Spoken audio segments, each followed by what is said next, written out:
Today on Locked On Canadians, we have a listener driven episode where you guys asked and we answered. We have some segment ideas born by you.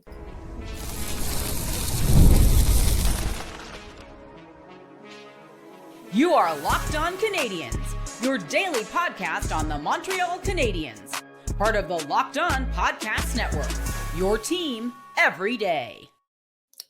That should have said born thanks to you, but either way, we want to thank everyone for making us your first listen of the day. As you know, we're free and available wherever you get your podcasts, as well as on YouTube. It's part of the Locked On Podcast Network, your team every day. And today's episode is brought to you by FanDuel. Football season is around the corner. Visit the FanDuel app today and start planning your futures bets now. My name is Laura Saab, also known as The Active Stick, and I'm joined, as always, by the wonderful Ian Bover, also known as Maybe It's Ian. Ian, today's episode, I had a chance to give my opinion on this, but we really need yours. So are you ready to talk about all the stuff that we're looking forward to this season? Yeah, I mean, right now all we have is things to look forward to. It's August. We're getting the daily Patrik Laine is the first player on the ice posts, and that's really it right now until the golf tournament. So we'll we are making do with what we have. So yes, let's start to pick apart some things that we might see coming down the pipe. Yes. So this question, the listeners obviously know this because they were listening to the Friday mailbag, and they know that Jordan Roberts asked us both for our favorite storylines of the upcoming season and our least favorite storylines of the upcoming season. Now I went, and I'm very excited for Ian to give all of his answers and for me to realize all the things I forgot. So Ian, let's talk about what's the first thing you're most excited about? I think we're all excited about this. It's Ivan Demidov. Like it's being able to watch the future of this team, the future face of this offense, really get his feet under him. I just we now have had a few years in a row. Well, maybe not in a row, but maybe 3 of the last 5 years or 3 of the last 4 years. We've had one prospect that we are all super stoked to watch coming into this season. It was Slavkovsky when he was drafted. It was Hutson last year. And now it's going to be Demidov this year. Yeah. Having that young, fresh face coming in is just really exciting because last year we got to see most of the year without him, right? We get to see now how he fits into their plan and realistically how the Canadiens are going to maybe shift their plan around him. I'm not saying that happens in October, but I am saying that we start to see maybe, okay, well, at some point he's going to be on the first line. When does that happen and what does that look like? So Right. it's really exciting to start to see those things get put into place. And it could be that he's on the first line, but neither Nick Suzuki nor Cole Caulfield are on that first line with him, right? It could entirely be an entirely different first line depending on how the season shakes out. So that's one of the positive storylines. And we did get our listener question in the mailbag. I did tackle it a little bit. Like I think the fans are hyped about Ivan Demidov, but we're not overhyped because the thing is, this kid is extremely talented. And if he doesn't get to where we want him to be this year, he will get to it in his career because his floor is so high. I think that's the biggest thing is that we're excited.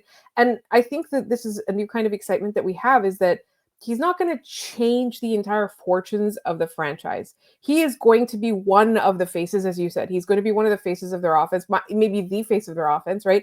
He could be the best forward this team has. But at the end of the day, we understand that it's not just that his floor is really high, but we understand that the pressure we're putting on him is not to change this team's fortune just on one person's shoulders, right? We had that in the past. We had that with Max Pacioretty. We had that with Saku Koivu. We had that with so many people. We had that with Shea Weber, right? And this time around, people are being either because we have this embarrassment of riches or because they're being more realistic and more understanding of what it takes to win a championship. They're dividing that pressure amongst the Montreal Canadiens. Yeah, and I think it's a good point that he's entering an already kind of established team because that's kind of unique when it comes to players of Ivan Demidov's caliber, right? I'm thinking of the same draft year in Connor Bedard, who showed up in Chicago as the only guy. It was just Connor Bedard, and they remember they threw all that money at Nick Foligno and Corey Perry and Taylor Hall was there. They just threw all this money at guys because they're like, we need somebody to play with him. the Canadiens aren't going to really have that problem. Yes, they have that center hole to fill, but like he's probably going to be playing with Patrik Laine. Like they have a built-in play, like they have a thing for him to join. It's not, it's not a Pierre Dorian in Ottawa going, we have a team. Like they actually have a team. There's a team there for him to step into. So I think that's, for me, top of the list. Right below it, I'll be honest, I'm very curious to see how Lane Hutson, what his second act looks like. We just saw one of the most incredible rookie defenseman performances of all time.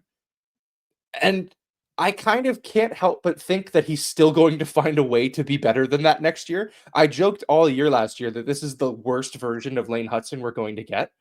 And I still think that that's true. He's going to be better. It's going to be interesting, though, like how much tape are other teams running on him coming into games? They've got a full season now. How much more are they focusing on him in their game plan? So it'll be interesting to see how he follows it up, but I bet against him at your own risk. Like everyone's been betting against that kid his whole life. To start doing it, to keep doing it now, it's just silly. Yeah, absolutely. And I do think we should mention that he was not invited to Team USA Olympics orientation camp. I don't think that that's a referendum on him. I think it's more Team USA has an idea of what they want, and maybe they think he's not ready. Yeah. I think that in any tournament, you take the best players available. Are you telling me that all of the defensemen that they have decided are going to this camp are better than Lane Hutson? Yeah, I don't know. I want to leave that conversation for my second segment of what we're not excited for, because the Olympics is part of it. But I will say, and the things I am looking forward to, it's the Olympics. We get to see Olympic ice hockey with, men's best on best, women's best on best has always been there, and the tournament product has been fantastic. And if you've missed it, the only one who's missing out is you. But to have the men back we get to see the tournaments we all want to see. So that's really exciting. It's sort of, coming into a season where we have very high expectations on the Canadiens, and we're expecting, the NHL product to be fantastic. The return of best on best men's ice hockey is sort of a B plot right now. It'll get real once we get once we get onto the other side of the holidays and we have the World Juniors under our belt. That, I think, is going to flip the switch for a lot of people and go, oh yeah, because we'll start to see those commercials. The rosters will be created. We'll know everything we need to know. But like right now, it's still kind of nebulous, to put it, one way. But like nebulous is also good because teams haven't made mistakes yet. They haven't made roster mistakes. They haven't, they haven't done the thing where we're asking ourselves, why Jordan Binnington again? And why so much? Yeah. And why is it just like a bunch of John Cooper's favorite guys going? I think it's going to be really interesting. Do you have any more positive favorite storylines you're looking forward to before we turn it around to stuff we're not? I have one, and longtime listeners of me on this show this will come at no surprise. I think Patrik Laine is about to go scorched earth. The guy is preparing for this season in a way that he has admitted he has not done before. That this is a pretty unusual amount of skating that he's doing right now. He's getting his conditioning up. Last year, yes, the decision-making at times was suspect. That's always going to be there with this player. But the main knock was that he just didn't have the wind. He couldn't skate. A lot of that was his knee injury, but a lot of it too is the fact that he had no conditioning and he was just gassed. I wonder how much of his late game benchings were just because he had no wind. Like I wonder. I'm always a believer in this guy. Always, always, always. He's really allowing me to buy into that with what we're seeing from him this summer. He's on the ice every day. I joke about it, but you'll wake up right now. You're probably on your phone listening to this. If you're driving, don't be on your phone, but then go to your phone and go to like the Habs subreddit or Twitter or Blue Sky. There's probably a video of Patrik Laine skating right now. So I think that he is giving me a lot of reason to really buy in and hope that this is a year where he explodes again. Like very, very excited to watch that play out. Me too. So we had a lot of similar ones, to be honest. So I'm glad we're kind of on the same page because I feel like Locked On Canadians is all in on positivity. Obviously, when the season starts, if there's things to critique, we will, but we will be fair. It will never be a situation where we're looking for reasons to be unhappy. We're always looking for reasons to be positive and have hope about this team because we are so hyped. We love this team so much. But even though we do love them, there are some things surrounding it, maybe not the team itself, but things surrounding it that might drive us crazy. So we're going to talk about the least favorite storylines that Ian is predicting coming up next.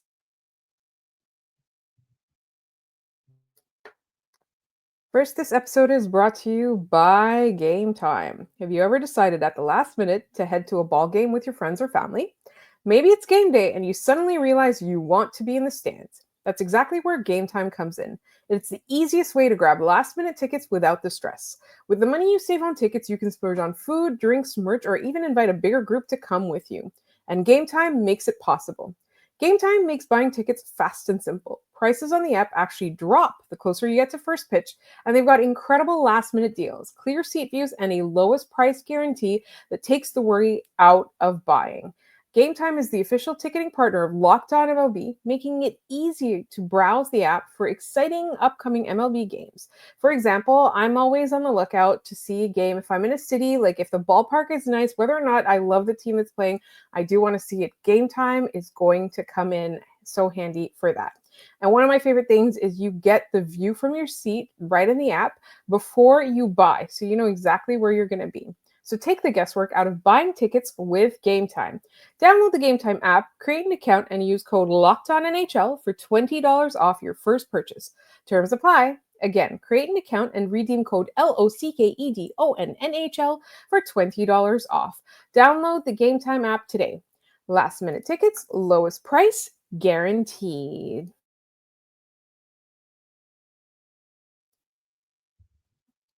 All right, Ian, we've done your favorite storylines. I'm curious to see if your least favorite storylines overlap with mine as well. Yeah, let's start. So one of the things I'm looking forward to is the Olympics, and one of the ones I'm not looking forward to is the Olympics for a couple of reasons. One, the roster selection narratives are going to drive me insane. They already kind of are, to a certain extent, but it's going to be maddening in a way that I don't think we really experienced in past Olympics. I feel like the Four Nations was just a primer for us to be upset at what the guys in charge of any of these teams are doing. Also, this just gives me a reason to talk about the news of the day, which is that Cole Caulfield is invited to Team USA's orientation camp. Again, that doesn't mean he's part of the roster. It just means they are inviting him to camp. It means he's being considered. Lane Hutson was not. Now, Elliot Friedman confirmed on 32 Thoughts that if you are not invited to these camps, you can still be selected for the roster. However, it kind of tips their hand as to what they're thinking at this moment in time, right? That like Lane Hutson probably isn't going to make that team. I kind of just thought, and I kind of agree with that. Like, it's fine. He's had one season. They don't really know how his game translates to the Olympics, whatever. I thought that maybe they should just invite him to orientation camp, just to have him around, because he's obviously going to be a part of this team in tournaments in the future, right? Like, I feel like, what better time to at least get him there and acclimated with what Team USA is trying to do. So again, it's just a very short-sighted decision. How much could it have cost to get him a jersey and send him out to wherever this camp is? But anyway, congrats to Cole Caulfield. Very good. I don't think he makes that team either, just because Team USA always has a mandate on size for some reason, and that's something that Cole Caulfield just unfortunately doesn't have. It is never to his detriment, never has been. So I don't really know what else to do with that. So the Olympics are part of my ire for this year. The other being, we got to stop the NHL season for 2 weeks, longer than 2 weeks. I think it's like closer to 3 weeks or a month. So like that kind of stinks. Yeah, that's it's cool that we get those games, but also doing it right in the middle of the season. I get why they do it. It's the Winter Olympics, but it is annoying nonetheless. Absolutely. So let me ask you this. If Lane Hutson had gone to Worlds, wait, this is wrong. This is the wrong team. Yeah, I don't know if they even invited him. Did he? He did go to Worlds, didn't he? I don't know. I don't know either. I don't know that it matters for Team USA, but I did want to, like, my actual question was, were you surprised that Cole Caulfield got that call? Because I was a little bit. I thought he would get kept off it again.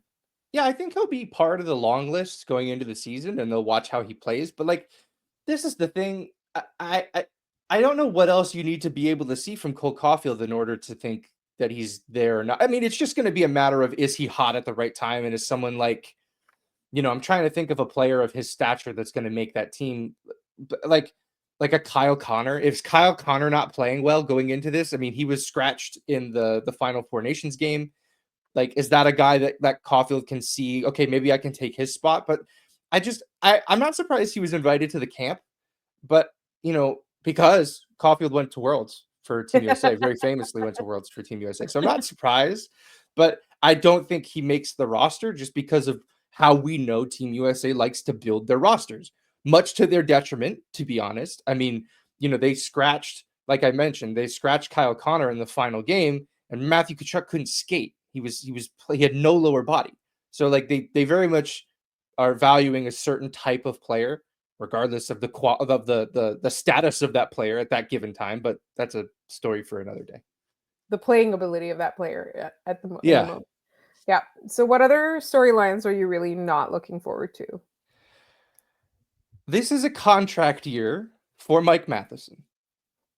And if this starts poorly for Mike Matheson this year, if we have way more tragic than magic to start the year, things are going to get loud and fast, especially if those defensive battles that we had talked about in Xhekaj versus Struble, potentially Engstrom throwing his hat into the ring, if any of those take off, I am not looking forward to this being the Mike Matheson war room every night of us just coming in here and being like, guys, he's not as bad as you think he is. Chill out. And I'm also not looking forward to the idea of him being run out of town at the end of this. That this guy came into this team when they were no good, and Mike Matheson was a big part and is a big part of them becoming good and being good currently. So I'm not looking forward to the 82 game long slander of one Mike Matheson that I just feel like is on the way. Yeah. I just don't love it.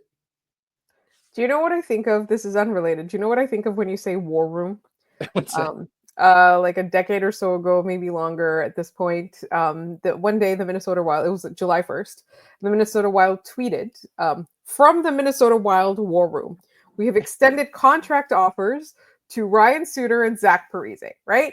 Oh. And then we all made fun of that war room. And then they ended up signing Ryan Suter and Zach Parise, which in fairness, those were two of the hottest free agents in that year. However, now that you look back on it, that really did not work out well for them. No, the contracts were illegal. They bought them out. It's put them into cap misery the last few years. It's kept them from building a really competitive team, which we all kind of knew was going to happen when they signed those contracts at the beginning. But check out Locked On Wilds. Maybe Locked On Wild. Maybe they still have some thoughts on Parise and Suter. Yes. I'm very. Mike Matheson is a guy that just gets a lot of crap for, I won't say no reason, but it is disproportionate. Yes. To what he provides. And every player like that has that same thing attached to them, right? Yep. He's just the guy he was traded for is Jeff Petrie. And Jeff Petrie, when he was at his best, he was incredible with Montreal. He was a stabilizing force on this roster. He was just one of the most important acquisitions of the Bergevin era. Let's call it what it is. You can say a very similar thing about Mike Matheson for the Kent Hughes era. That if Mike Matheson is not here these last 2 years, we're still a lottery team. I firmly believe that. Yeah, because absolutely. they haven't had that veteran presence on the blue line. And yes, last year was rough for him, but a lot of that was, Lane Hutson coming in and just taking the thing that he brought to the team before, and he completely had to change his role. He started becoming a penalty killer, and a pretty good one at that. Like, I find And I found all last year, and I know I will find again this year, that people just have their knives out for this guy. And I hope we get a contract year, Mike Matheson, where he, like Patrik Laine, he just goes on an absolute bender. I'm very much looking forward to Scorched Earth Patty and Maddie.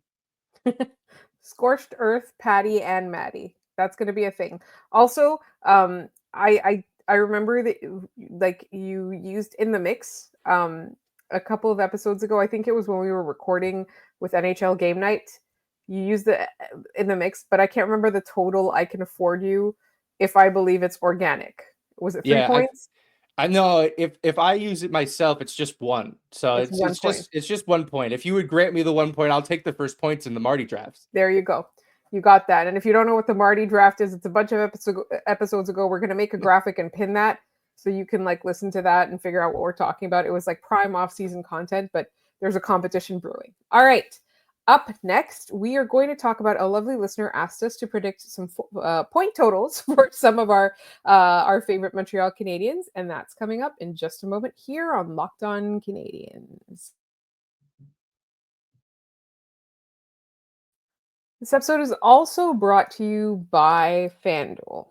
August 26th is officially FanDuel Futures Day, a brand new holiday for football fans who live for bold predictions and preseason hunches. For just 24 hours, FanDuel is giving you deals on NFL season predictions. So whether you're calling your MVP, eyeing a long shot division winner, or ready to crown your Super Bowl champ before week 1 even kicks off, this is your moment. Remember, August 26th. So take a flyer on the MVP race. I myself am all in on Josh Allen, who is currently tied for the second best odds for MVP. You can also crown your champion in August. Oh, I might as well go all in on the Buffalo Bills on that one. Or you can parlay your division winner dark horses. Visit the FanDuel app today and start planning your futures bets now. Because Futures Day is 1 day and 1 day all only, and that's August 26th. FanDuel, play your game.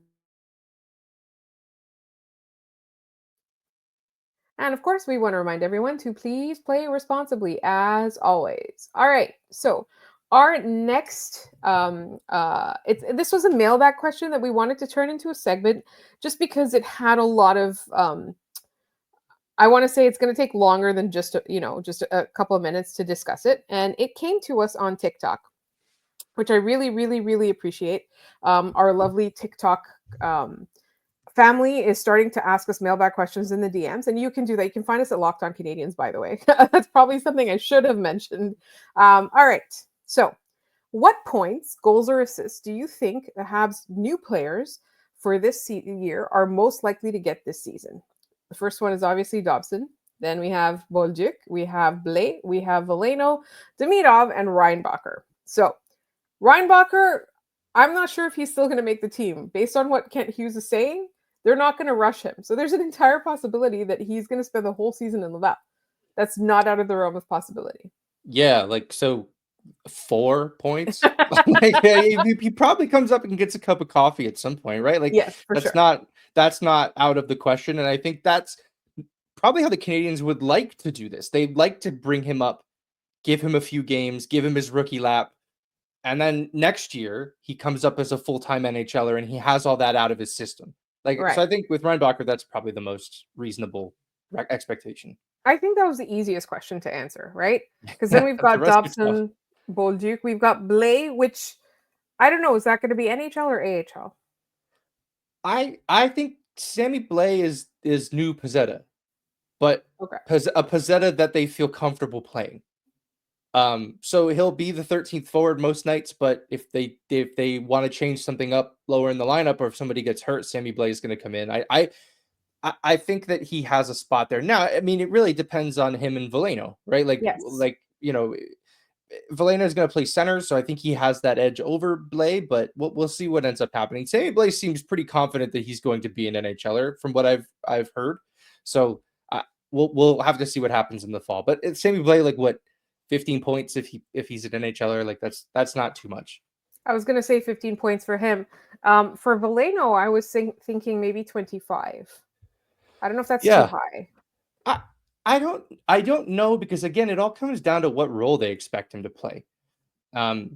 he'll be on a fourth line that's going to be brand new.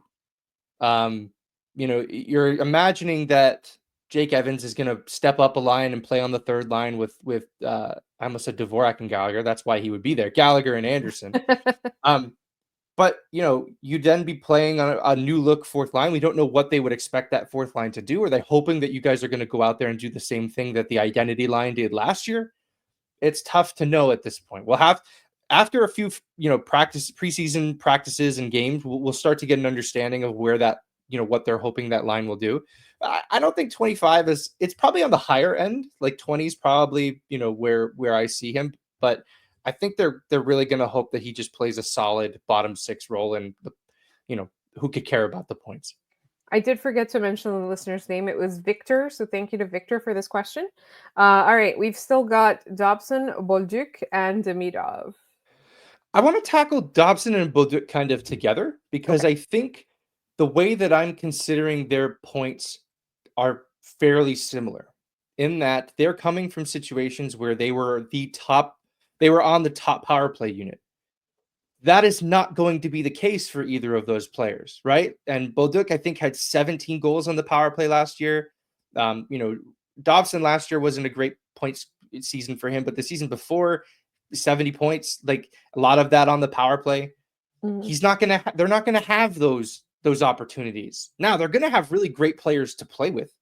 And Bolduc's gonna be they're both gonna be fantastic options for power play too. So it really depends on how evenly they want to split the time between those two units, most likely. I'll say, Bolduc, I'll say 41 points for Zach Bolduc. I was in the same range. I said 38. Yeah. Yeah, 38. That's about right. And Dobson, it's a tough one. He's, we mentioned Petrie in the last segment.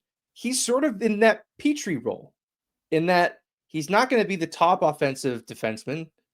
He's going to be the secondary guy, secondary power play, secondary, offensive weapons to play with on the ice.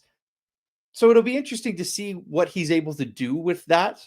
I still think the player's skill set is geared towards generating offense. Mm-hmm. That at times comes at the expense of his ability to play defense, as we have learned from many a folk.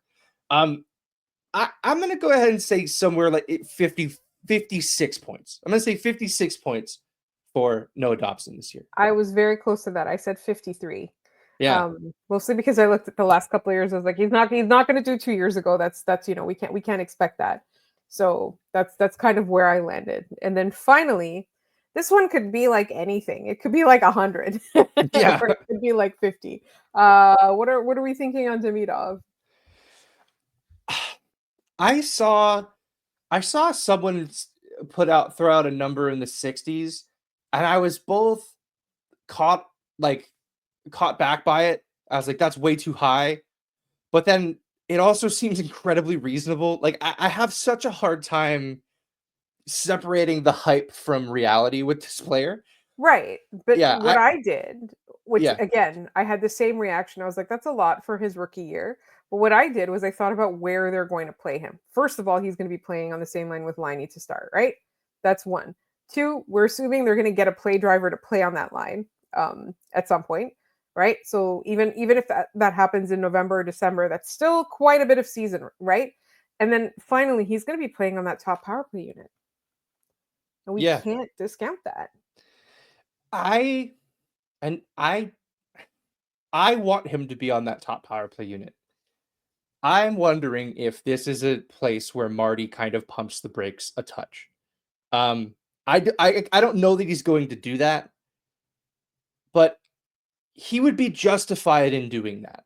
To say we're going to ease you in. I know we put you on there in the playoffs. That was an emergency because we lost Patrik Laine. And it was fantastic. And maybe it gave us all the wrong impression about where Marty thinks this power play is going this year.